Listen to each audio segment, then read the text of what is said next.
Assalamualaikum warahmatullahi wabarakatuh. Perkenalkan, nama saya Salsani Pratiwi. Saya di sini akan mempresentasikan PPT saya yang berjudul Konsep Pencatatan Akuntansi Biaya Dibayar di Muka.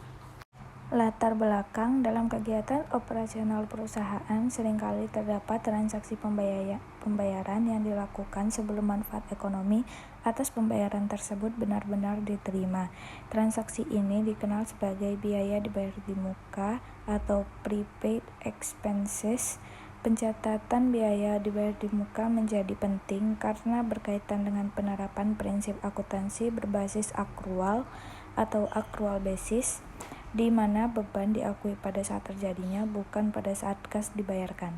Jika pencatatan biaya dibayar di muka tidak dilakukan dengan benar, maka laporan keuangan akan menunjukkan jumlah beban yang tidak sesuai dengan periode sebenarnya. Hal ini dapat mempengaruhi laporan laba rugi dan neraca perusahaan. Oleh karena itu, pemahaman tentang konsep pencatatan akuntansi biaya dibayarkan di muka sangat diperlukan. Rumusan masalah: yang pertama, apa yang dimaksud dengan biaya dibayar di muka?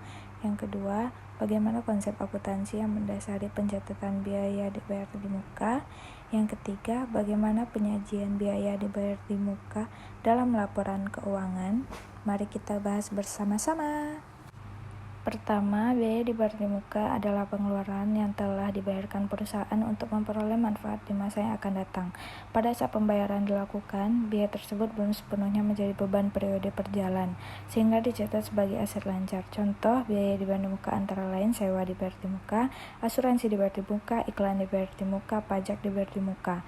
Biaya dibayar di muka termasuk dalam aset lancar karena manfaatnya akan digunakan dalam jangka waktu kurang dari 1 tahun atau 1 periode akuntansi.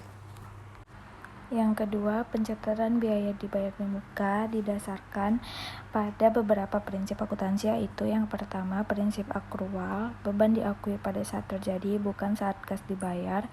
Yang kedua, prinsip penandingan, beban harus dicatat pada periode yang sama dengan pendapatan yang dihasilkan. Ketiga, prinsip periodisasi, laporan keuangan disusun berdasarkan periode tertentu sehingga beban harus dialokasikan sesuai masa manfaatnya.